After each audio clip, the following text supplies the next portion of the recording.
Apocalipse 16. O contexto dessa leitura localiza a humanidade exatamente antes da volta de Jesus. Um período terrível. A humanidade estará tentando satisfazer aquilo que Abraham Maslow chamou de necessidades básicas: comer e beber. A economia do mundo terá ruído.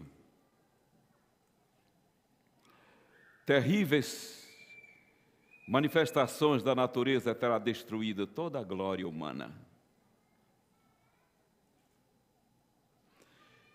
Para o povo de Deus, a segurança de que em breve Ele vai aparecer nas nuvens do céu. Eu vou ler a 6ª e a 7ª pragas. Escolhi falar sobre isso exatamente para dar uma fechada nesse final da lição da Escola Sabatina. Lemos assim: derramou o sexto anjo a sua taça sobre o rio Eufrates, cujas águas secaram, para que se preparasse o caminho dos reis que vêm do oriente ou do lado do sol nascente. Então vi sair da boca do dragão, da boca da besta e do falso profeta 3 espíritos imundos, semelhantes a rãs, porque eles são espíritos de demônios, operadores de sinais, e se dirigem aos reis do mundo inteiro, com o fim de juntá-los para a peleja do grande dia do Deus Todo-Poderoso. Eis que venho como um ladrão. Bem-aventurado aquele que vigia e guarda a sua veste, para que não ande nu e não se veja a sua vergonha. Então os ajuntaram num lugar que em hebraico se chama Armagedon. Então derramou 7 anjos a sua taça sobre o ar, saiu uma voz do trono do santuário, do trono de Deus, dizendo: está feito. E sobrevieram relâmpagos, vozes, trovões. Ocorreu um grande terremoto como nunca tinha acontecido desde que há gente sobre a terra. Tal foi esse terremoto, forte e grande. E a grande cidade se dividiu em 3. Caíram a cidade das nações. Lembrou-se Deus da grande Babilônia para lhe dar o cálice do vinho do furor da sua ira. Todas as ilhas fugiram, os montes não foram achados, e também desabou do céu sobre os homens grande saraivada, com pedras que pesavam cerca de 1 talento, e por causa do flagelo da chuva de pedras, os homens blasfemaram de Deus, porquanto o seu flagelo era muito grande. Depois disso, só a volta do Senhor Jesus. Mas deu para ter uma noção? Vamos lá. Vamos dar uma analisada em cima desse título, Os Reis que Vêm do Oriente. Eu quero começar colocando sobre a condição fundamental para vivermos nesses últimos dias. Cruzarmos os últimos acontecimentos e vermos Jesus em glória e majestade. Está no coração desse texto que eu li. Venho como ladrão. Bem-aventurado aquele que vigia e guarda suas vestes. Guardar as vestes significa permanecer firme em Jesus. Veste aqui, ela é símbolo do perdão de Deus que nós aceitamos em nossa vida. É exatamente a justificação pela fé que nós temos em Cristo Jesus. É a segurança da nossa salvação em Cristo. Só isso nos fará passar pelos eventos finais, sem apostasia. Só isso nos fará permanecer no período de angústia, sem a angústia de que meus pecados estão perdoados ou não. Muito bem. Eu quero agora dar uma olhada para um panorama geral antes da sexta e da sétima pragas. Como efeito das 4 primeiras pragas que cairão assim que Jesus Cristo deixar o santuário celestial e o Espírito de Deus se retirar da terra, há uma descrição, praticamente em detalhes, do livro Grande Conflito, e vocês poderão ver aí uma síntese e a paginação. O Espírito Santo de Deus se retira dos ímpios. Disse dos ímpios, não da igreja. Como é que fica uma humanidade inteira sem o Espírito de Deus, completamente dominada pelo inimigo? Vocês e eu não podemos imaginar o que será uma humanidade dominada plenamente por anjos maus. Haverá de fato um demônios por todos os lados, uma mundial tragédia espiritual. Satanás tem domínio completo sobre a humanidade. Eles não têm proteção contra o inimigo, porque o Espírito de Deus hoje atua no homem mais rebelde. Mas nesse período não mais. Ficarão à soltas os elementos de guerra. Aqueles que os anjos estão segurando, que são as paixões humanas, são soltas nesse período. Essas guerras, essas armas, esse poder bélico estocado será colocado em ação. Lutas internacionais, mas lutas intestinas, irmão com irmão. Não haverá como comportar maus elementos. O mundo inteiro se envolverá em verdadeira ruína, contenda e carnificina.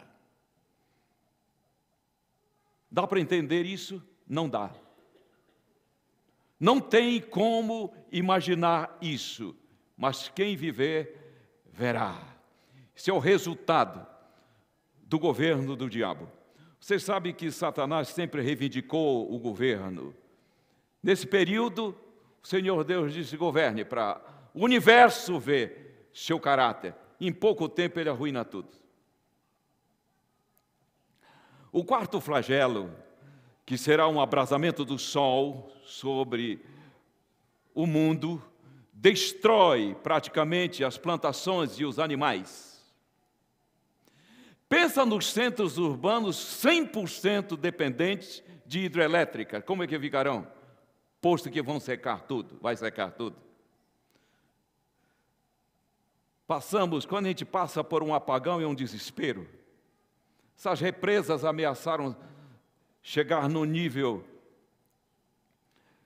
de insustentabilidade. Há pouco tempo ficamos todos desesperados. Nesse período não haverá suprimento suficiente.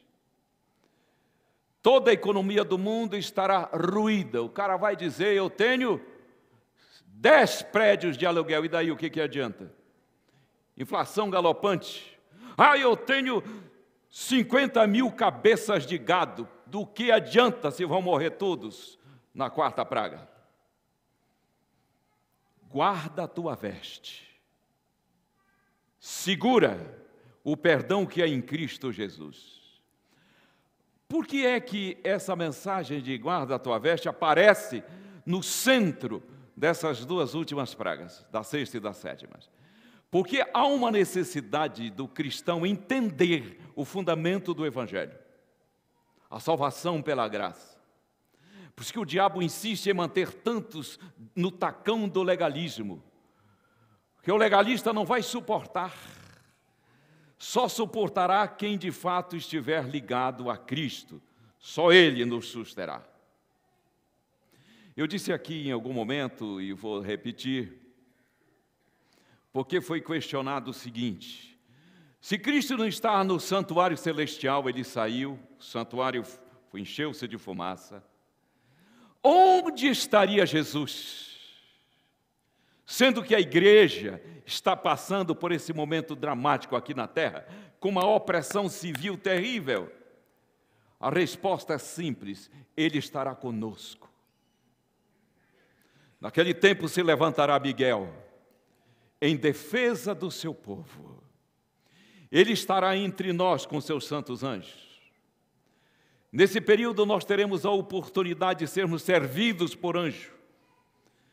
Isaías, olhando para esse tempo, ele disse: vossa água, por causa da escassez da quarta praga, será certa, vossa água, e o pão também. Quantos gostariam de viver esse momento de ser servido por anjo? Levanta a mão. Deus seja louvado. Jesus Cristo disse: eu estarei convosco todos os dias, até a consumação do século, numa referência clara a essa última parte da história humana. Ele estará com o seu povo. Muito bem. Olha que trecho maravilhoso. As pragas que sobrevieram ao Egito, quando Deus estava prestes a libertar Israel, eram de caráter semelhantes aos juízos terríveis, extensos, que devem cair sobre o mundo, precisamente antes do libertamento final do povo de Deus. Conclusão: as 4 primeiras pragas, ou até a 5ª, elas serão literais, 100% literais. Assim como foram a do Egito. Há muito debate sobre isso, se são literais, serão literais.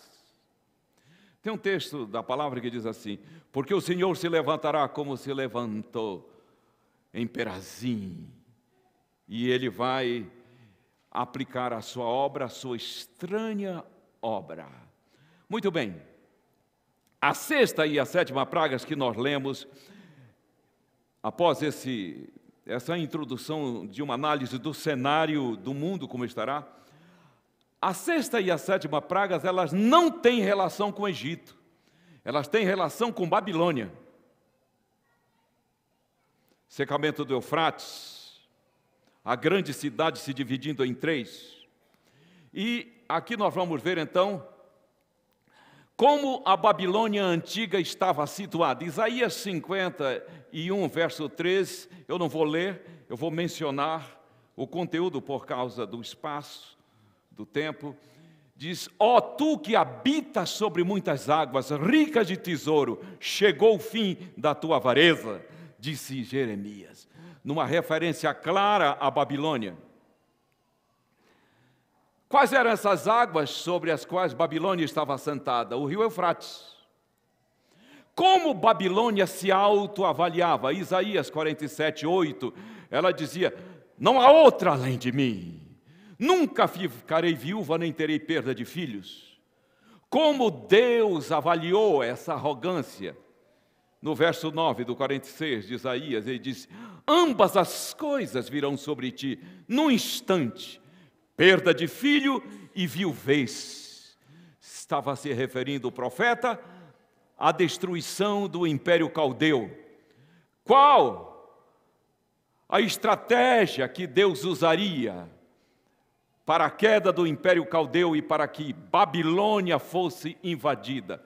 44, 24 a 27 de Isaías, o profeta previu, pelo Espírito de Deus, 150 anos antes, que o Senhor, a estratégia que ele usaria seria o secamento do Eufrates. Quem ele usaria? 42, 28 até 45, 1, é clara. A palavra de Deus disse que ele usaria Ciro, o Medo, e não deu outra. Agora, como a palavra previu 150 anos antes, Isaías profetiza a queda do Império Caldeu.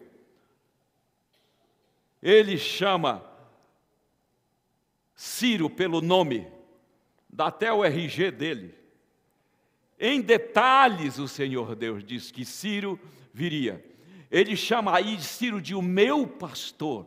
Ciro é o meu pastor. Ciro é o meu ungido, e fará tudo o que me apraz. De onde Ciro viria?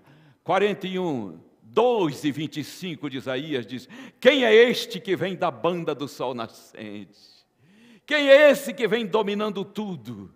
Ciro viria da banda do sol nascente. Sempre foi uma figura bíblica para dizer de onde vem a vida, de onde vem a libertação. Por que o Senhor interviria no Império Caldeu, especificamente sobre a capital do império, sobre Babilônia? 45:4 de Isaías diz: por amor de Jacó, por amor de Israel, que já estava completando os 70 anos de cativeiro, por amor do meu povo, é que eu te convoquei, Ciro, e nada poderá deter o teu avanço. Eu irei adiante de ti, abrirei as portas de bronze. 100 portas existiam em Babilônia. Quebrarei os ferrolhos de ferro, te darei os tesouros ocultos, por amor de Jacó, o meu servo. Que coisa linda, o Senhor Deus fiel ao seu povo. Era o melhor que tinha, apesar de rebelde. Babilônia, essas muralhas dela eram só 100 metros de altura, segundo o historiador Heródoto. 100 metros de altura, por uma largura aí de praticamente 30 metros. Carruagens passavam em cima.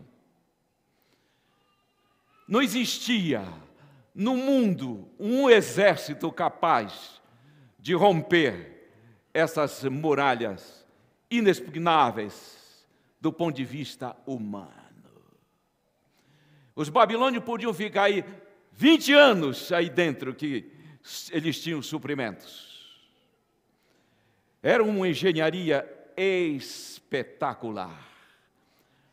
Babilônia, os caldeus só não tinham atentado para o seguinte: que a segurança de Babilônia não estava em suas muralhas, mas no Eufrates. Quem sabia disso? Jeová, o Todo-Poderoso. Então Ciro veio e se deparou com essa fortaleza invencível. Até que um general seu disse: o Eufrates passa por baixo das muralhas. Se secar o Eufrates, Babilônia está em nossas mãos. E numa operação de engenharia conjunta, eles desviaram a muitos quilômetros de distância o curso do Eufrates para uma depressão e também para valas que eles cavaram. E o curso do Eufrates desviado, o exército de Ciro entrou em Babilônia com água pelo meio das canelas. E enquanto eles estavam entrando, aquela mão misteriosa escrevia: Mene, mene, tekel, parzim. O teu reino acaba de acabar e é passado a outro. Terminava a cabeça da estátua e era inaugurado o peito. Poderosa profecia. Diga, não tem como duvidar da profecia, diga. Ciro entra, as portas sempre fechadas, com poderosos ferrolhos estavam abertas. O Senhor diz: quem vai abrir sou eu, que vou na frente. Eles entram. Belsazar estava se banqueteando e o exército de Ciro invadindo os palácios. Mataram a todos e começava o grande império medo-persa. João conhecia isso e aplicou a figura de Babilônia, o complexo apóstata dos últimos dias. Ele aplicou a vinda de Ciro libertando Israel, a vinda de Cristo com seus anjos, ao secamento do Eufrates, a frágil sustentação dos poderes que sustentam Babilônia. Vamos então dar uma olhada ao secamento do Eufrates. Quem é representado por Ciro nessa Babilônia moderna? E nesse Eufrates moderno, Jesus Cristo, Pedro disse: quando se manifestar o grande e supremo pastor, nós seremos libertados. Como está situada a Babilônia mística desses dias? 17:1, ela está sentada sobre muitas águas. Ela aparece na figura de uma prostituta, mas logo na sequência diz que esta mulher é também a grande cidade. Ela está sentada sobre muitas águas. Como ela se autoavalia igualzinha a outra, de Isaías 47:8, Apocalipse 18:7, diz que essa Babilônia, essa que está aí na nossa cara, nós estamos testemunhando tudo, ela se autoavalia dizendo: eu nunca passarei. Olha a arrogância desse povo. Já viram como eles são arrogantes? Eles acham que são eternos. Qual é a avaliação que Deus faz de todo esse complexo humano frágil? Ele diz: num só instante virá a tua destruição, igual como foi profetizado por Isaías, a derrocada do Império Caldeu. O Senhor, através de João, profetiza a destruição dessa Babilônia moderna. Como Deus vê essa arrogância desse jeito? O que representa o Eufrates hoje? 17:15 de Apocalipse diz: esses povos, o Eufrates da Babilônia mística, são povos, multidões, línguas, reis. Ele diz: essas águas onde está sentada essa Babilônia mística moderna são povos, multidões, nações, línguas, reis, que estão sustentando isso. Essa besta que aparece cavalgando a adúltera é exatamente o que dá sustentação a ela. A besta, nesse caso, em Apocalipse 17, é todo esse complexo civil, político, que sustentará essa união da grande Babilônia. Veja aqui, no capítulo 14, ela é chamada apenas de Babilônia. No capítulo 17, ela é chamada de a grande Babilônia, porque ela sofre adesão. E a composição da grande Babilônia, nesses últimos dias, é a besta, o cristianismo medieval restaurado, o dragão, que é o espiritualismo. Entenda por espiritualismo uma expressão que cobre todas as religiões não cristãs, e o espiritismo é o dragão, e o falso profeta é todo o protestantismo apostatado que bebe de fonte pagã. Essas três forças formam a grande prostituta que cavalga sobre a besta, o poder civil unificado pelos Estados Unidos nesses últimos dias. Uma análise melhor exigiria mais tempo. O que representa o Eufrates de hoje? Esse apoio civil político. De onde virá o Senhor Jesus? Mateus 24:27 diz: assim como o relâmpago sai do Oriente, se mostra até o Ocidente, assim será a vinda do nosso Ciro. Para quê? Para libertar Israel, que estará subjugado, perseguido, oprimido por esse complexo político e religioso dos últimos dias. A pergunta é: quem é o Israel de Deus nesses últimos dias? Ei, o Israel de Deus nesses últimos dias são os fiéis de Deus. Os fiéis de Deus que não se curvarão nesses últimos dias à imposição de doutrinas de origem pagã, e que serão fortes, encabeçada pelos Estados Unidos, que é a segunda besta de Apocalipse 13. Mas quem é esse povo? É um povo tão vasto de todas as denominações cristãs e de todas as religiões não cristãs, que nesses últimos dias aceito a Cristo como seu Salvador e a plenitude dos seus mandamentos. Nós vamos ter, compondo o povo de Deus, pessoas sinceras de todas as religiões não cristãs, de religiões tribais, inclusive, que vão aceitar Jesus, porque isso vai ser muito claro nesses últimos dias. 2 pontos estarão em destaques. 2 pontos. A imortalidade da alma e a guarda do domingo. Por outro lado, a mortalidade da alma e a guarda do sábado. Aqui vai se dar o desfecho final. Eu vou te dizer uma coisa. Irmãos de todas as facções do cristianismo estão atentas a isso. Por quê? A imortalidade da alma faz o laço com o espiritismo, com o espiritualismo. E as pessoas cultuam os demônios achando que são parentes que estão ali e na verdade são demônios. E a guarda do primeiro dia da semana, como o sábado dito cristão, em oposição ao sábado bíblico, vai se dar o grande desfecho final.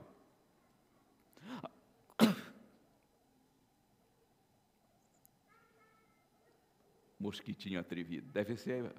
No Egito teve uma praga de mosca, né? O povo de Deus nesses últimos dias será esse povo maravilhoso, de todas as denominações. Nós vamos ter católicos, sacerdotes católicos, mas muito mais do que você imagina. Irmãos evangélicos de todas as denominações. Entenda, o Senhor Deus não vai ter uma placa de igreja nesses últimos dias. Vai ter o seu povo fiel da última hora que vai se unir a Ele. Olha que conforto pregou o Evangelho assim. Então vamos ao secamento do Eufrates. Denso negror cai sobre a terra. Isso ali poucos dias antes da volta do Senhor Jesus. É à meia-noite que Deus livrará o seu povo. Meia-noite aqui é a meia-noite moral. Esse denso negror sobre a terra também caracteriza trevas físicas ou sobre a terra. Trevas literais. Denso negror cai sobre a terra, envolvendo a terra em um denso negror. Significa o quê? A rejeição de Deus ao complexo político-religioso compondo a Grande Babilônia. Então é à meia-noite, em meio a esse negror que cobre a terra, que Deus livrará o seu povo. Sinais e maravilhas se seguem uma à outra. O que serão esses sinais e maravilhas? São manifestações no céu, na terra. Olha aí, os ímpios tremem de terror e espantos diante dessas manifestações. Os justos veem aí o sinal dos seus livramentos. A natureza está agitada. Ela parece desviada do seu curso.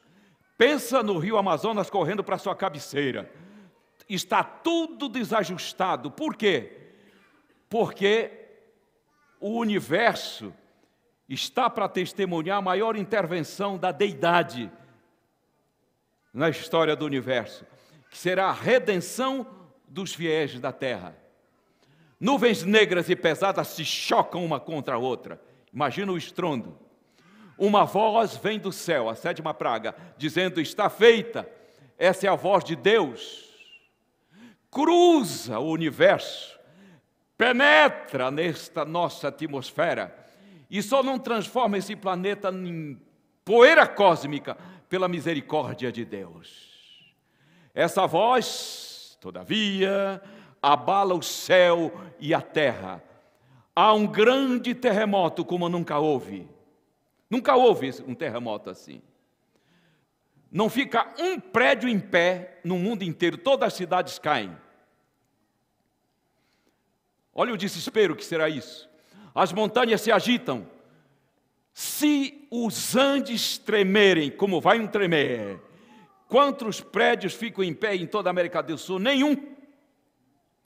Dá para imaginar as tsunamis, os maremotos, os terremotos.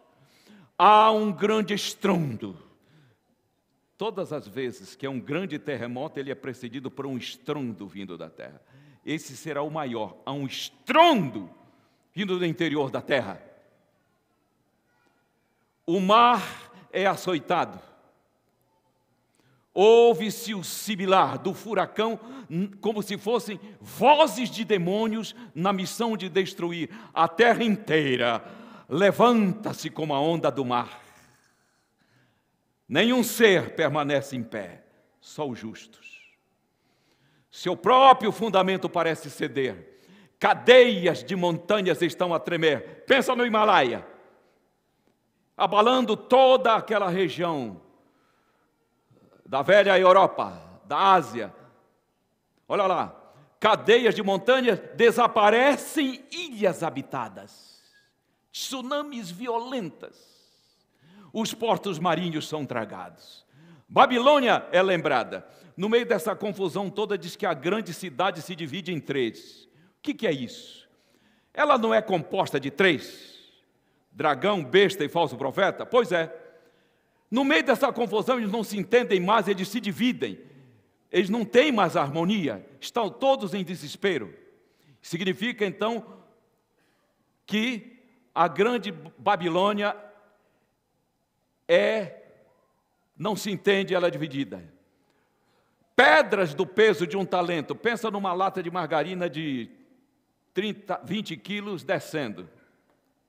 Pensa no estrago que isso vai fazer. Orgulhosas cidades da terra são derribadas. Fala aí o nome de uma cidade orgulhosa, fala. Nova York, Paris, Dubai.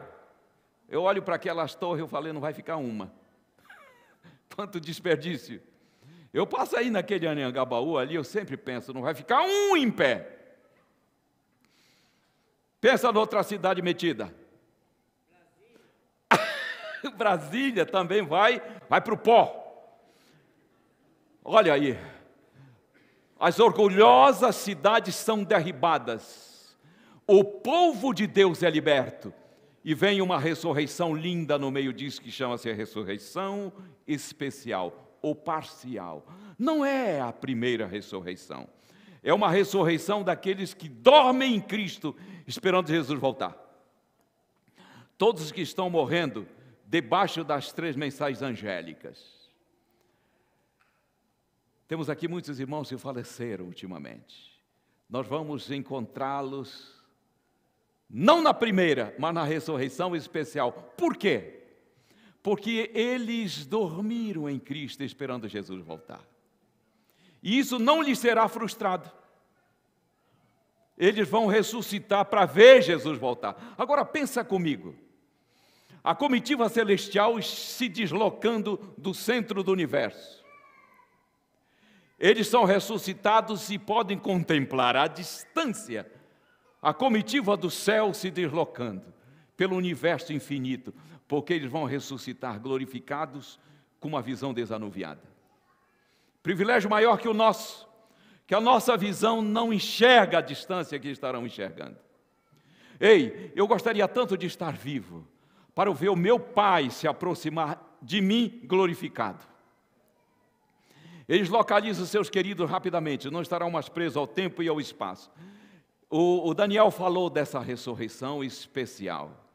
Não é a primeira ressurreição. Quando eu vejo pessoas que aguardam a volta de Jesus, dizendo como eu gostaria de ver Jesus voltar. Vai ver, mesmo que morra, ressuscitará para ver. Quando,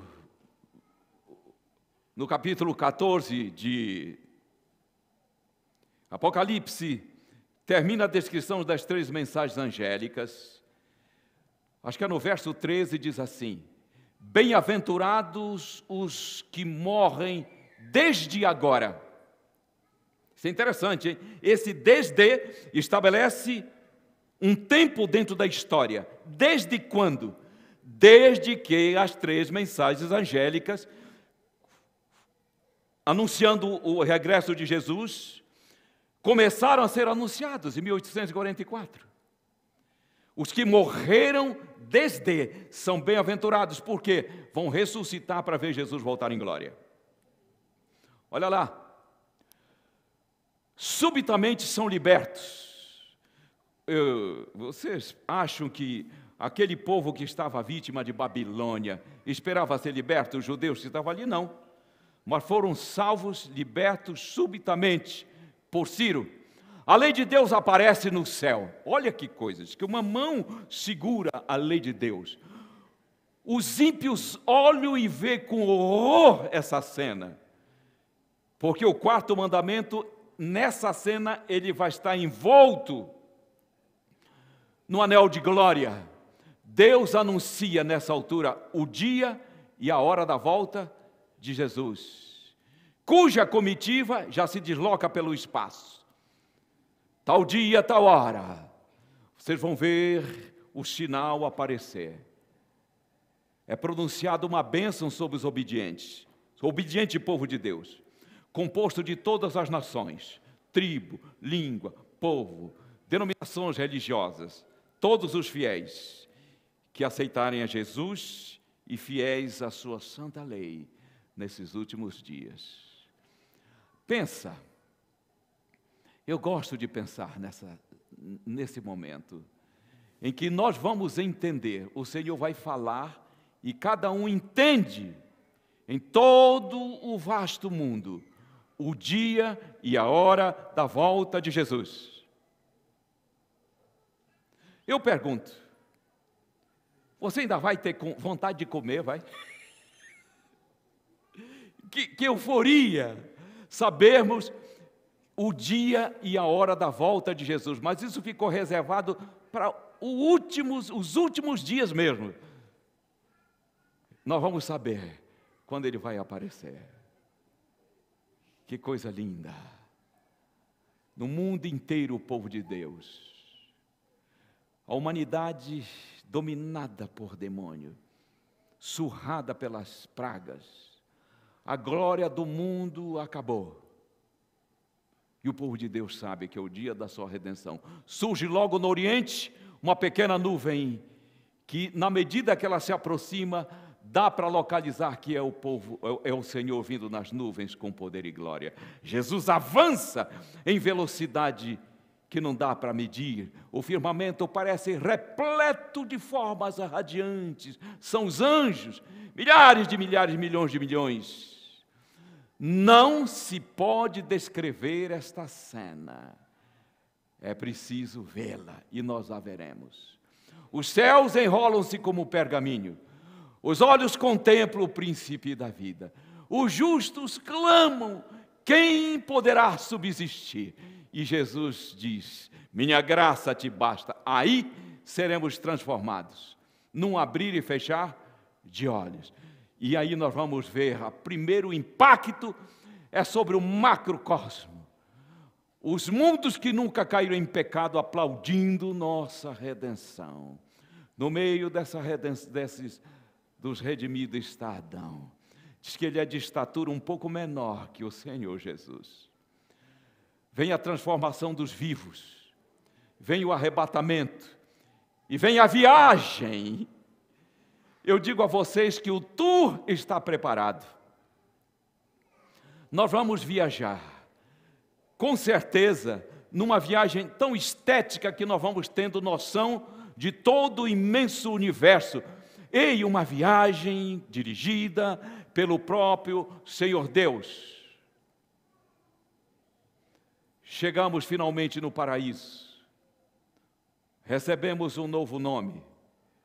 Jesus abre as portas da cidade e nós entramos. Jesus apresenta ao Pai, então, os filhos redimidos da terra. Aí é uma linda cerimônia.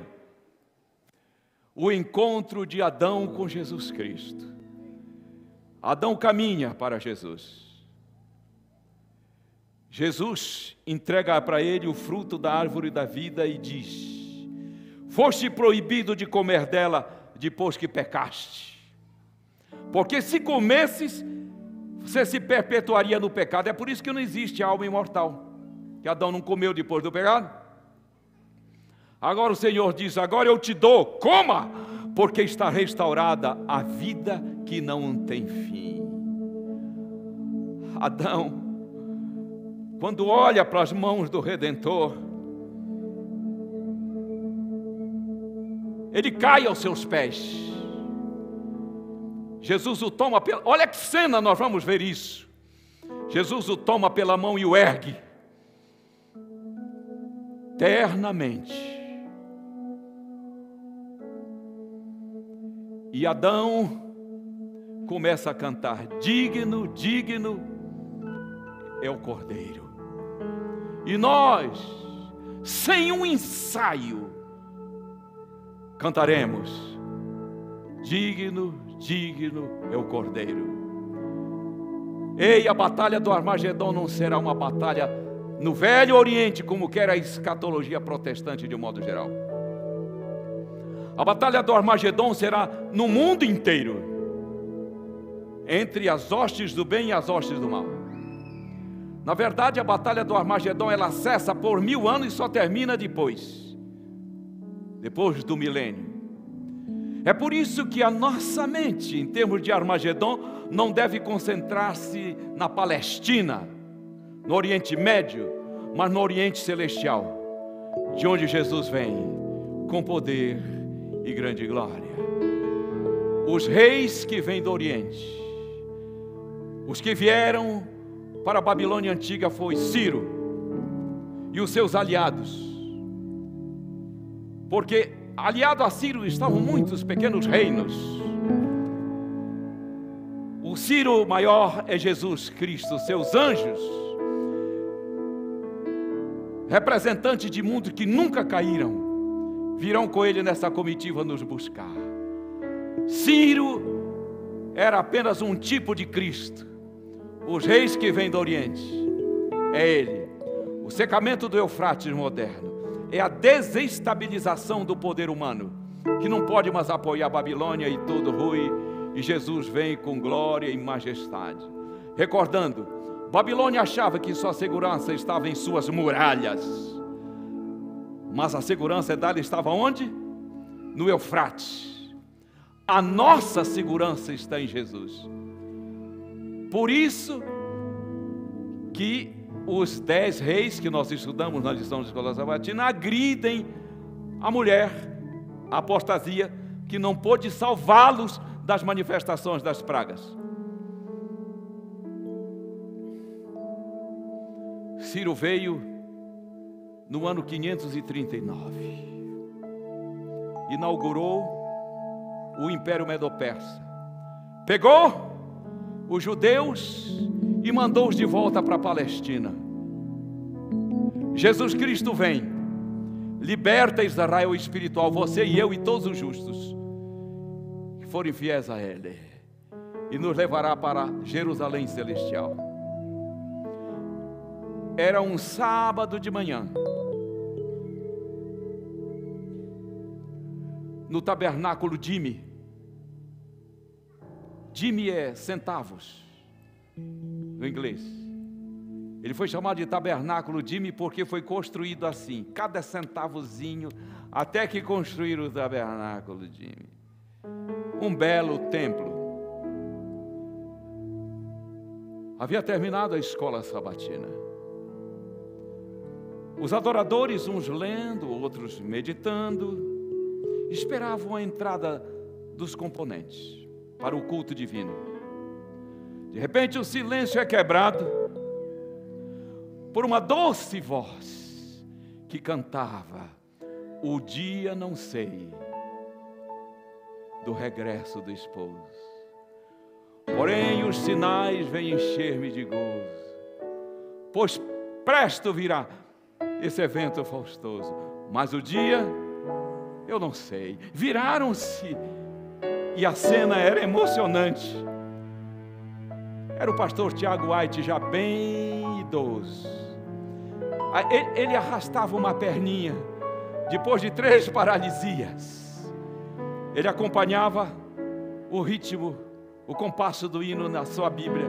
Ele costumava cantar, fazendo sempre assim. E continuou: Cristo vem, vigiemos, oremos, Ele vem. Ele gostava demais desse hino, porque é uma composição do seu sobrinho. Já falo o nome dele. Olha aqui, ó.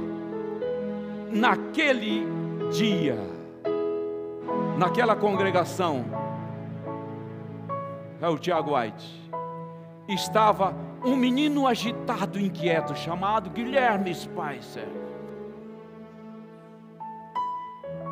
O coraçãozinho dele saltou de emoção por ver o velho pastor tão debilitado.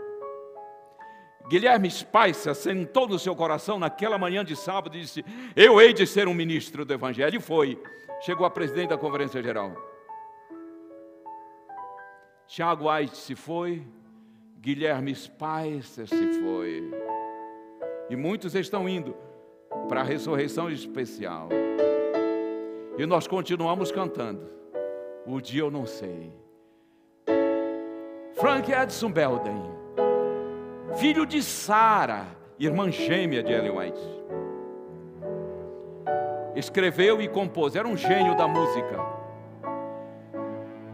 Muitas vezes Frank estava sentado ouvindo o sermão e escrevia a letra e a música e cantava no final.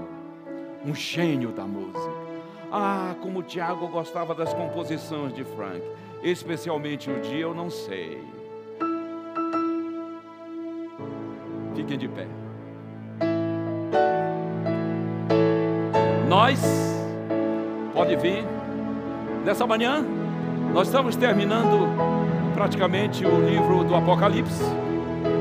Aprendemos muito, mas eu quero convidar essa congregação e você que acompanha pela internet, eu quero convidá-lo a reafirmar o coração das mãos do Senhor Deus. Passou e já faz tempo, o tempo de fazer de conta. Nós estamos aqui para influenciar o mundo, temos uma mensagem a dar. Que nada demorra você da fé que há em Cristo Jesus. Um grande erro meu seria convidá-lo agora para aceitar Jesus como seu Salvador, porque eu tenho certeza que todos que estão aqui já aceitaram a Jesus. O meu apelo é para que você continue firme, que nada tire você desse foco. Esse hino é um hino essencialmente adventista, composto por Edson Frank Belden, de olho no dia glorioso da volta de Jesus. Vamos cantar? Amém. Olha, te pergunto, às vezes eu já estive em culto onde a pessoa pergunta: se Jesus voltasse agora, quantos acham que subiriam com ele? Pois tem crente que ousa dizer que não subiria. Isso nunca foi crente. Você vê que aqui é segurança, porque você tem a veste, que é o perdão, a salvação. Quantos têm certeza que subiriam com Jesus nesse momento? Eu iria. Eu não tenho a mínima dúvida. Deus seja louvado. Ó Pai, obrigado, Senhor, por Jesus Cristo, nosso Salvador. Senhor, estamos nos últimos dias da história do planeta. Logo vamos ver o desfecho final. Mas nós estamos te agradecendo porque nós compreendemos o Evangelho da redenção. Aceitamos o teu perdão que rege nossa vida em alegria. Queremos, na tua graça, guardar essas vestes, cruzar os eventos finais e vermos Jesus na sua formosura. Obrigado por esses irmãos, essa igreja. Obrigado por pessoas que com certeza entregaram o coração ao longo desta mensagem. Que o Senhor, por favor, coloque o nome no livro da vida. Obrigado porque temos o nosso ali. Agora vamos para casa. Queremos ir na paz do teu amor, da tua salvação, para a tua glória. Amém.